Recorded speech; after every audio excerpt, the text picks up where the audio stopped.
Hello students, আমি তোমাদের Nitish sir জ্ঞানজ্যোতি coaching সেন্টারের পক্ষ থেকে তোমাদের প্রত্যেককে জানাই আরও একবার স্বাগত। তো স্টুডেন্টস, আজকে আমি তোমাদের সঙ্গে যে বিষয়টি নিয়ে আলোচনা করব সেটা হচ্ছে সিবিসিএস এর 5th সেমিস্টারের ডিএসই হিস্ট্রি নিয়ে আলোচনা করব। আজকে তোমাদের ফার্স্ট ক্লাস, এর আগে তোমাদের সিলেবাসটা নিয়ে আলোচনা করেছিলাম।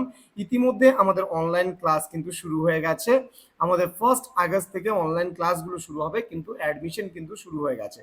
তো স্টুডেন্টস যারা ভাবছো আমাদের অনলাইন ক্লাসে যুক্ত হবে, তারা অবশ্যই যোগাযোগ করতে পারো আমাদের অফিসিয়াল নাম্বার 7076398606 নাম্বার অথবা 6295916282 নাম্বার। ঠিক আছে, তোমাদের টোটাল কোর্স ফি 499 টাকা।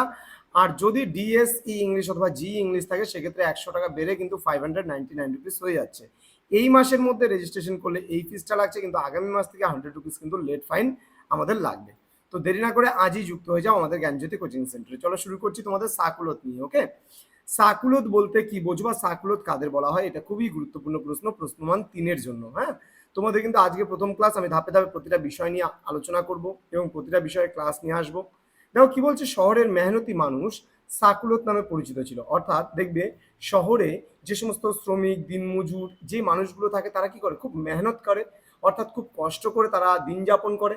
তাহলে তাদেরকে আমরা কি বলছি, সাকুলত বলছি। তাহলে শহরের মেহনতি মানুষরাই কিন্তু সাকুলত নামে পরিচিত ছিল। সাকুলত কথাটির আবিধানিক অর্থ হলো কিন্তু যারা অন্তর্বাস বা ব্রিচেস পড়ে না।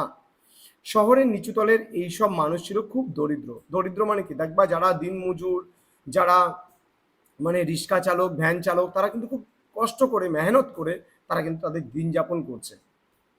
এদের অধিকাংশই ছিল নিরক্ষর মানুষ। মেহনতি এই সম্প্রদায়ের অন্তর্ভুক্ত ছিল দিনমজুর, কারখানার শ্রমিকেরা, কারিগর, শিক্ষানবিশি, মুটে, বাগানের মালিক, জলের ভিস্তিবাহক, কাঠুরে, রাজমিস্ত্রি, জেলে, গৃহবৃত্ত, অর্থাৎ যারা চাকরি করে না, যারা সাধারণ কাজকর্মের সঙ্গে যুক্ত থাকে, তাদেরকেই কিন্তু আমরা সাকুলত বলছি। এখানে বলছে এই সমস্ত সাধারণ মানুষ যাদের প্রধান যোগ্যতা ছিল গা গতরে খাটার ক্ষমতা। প্যারিস শহরের অধিকাংশ মানুষই ছিল সাকুলত। 1789 সালে এই শহরে 6 লক্ষ থেকে 6.5 লক্ষ লোকের বাস ছিল।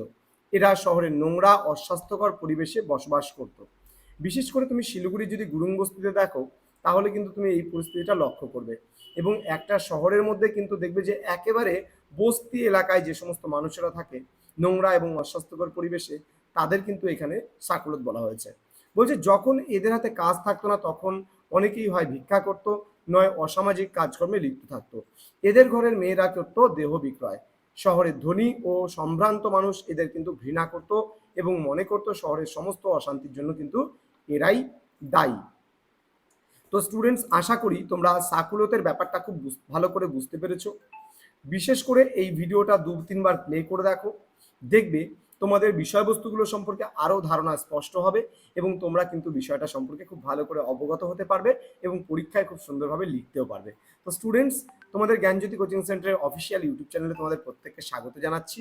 যারা এখনও আমাদের চ্যানেলটিকে সাবস্ক্রাইব করনি, তারা অবশ্যই চ্যানেলটিকে সাবস্ক্রাইব করে পাশে থাকা বেল আইকন অল প্রেস করে দাও, যাতে নেক্সট টাইম থেকে কোনো ভিডিও আপলোড করলে তার নোটিফিকেশন সবার আগে তোমার কাছে পৌঁছে যেতে পারে।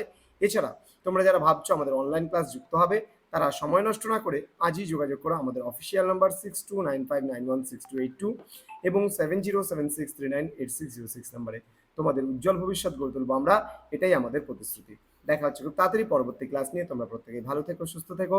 Thank you so much, thanks for watching after all, thank you.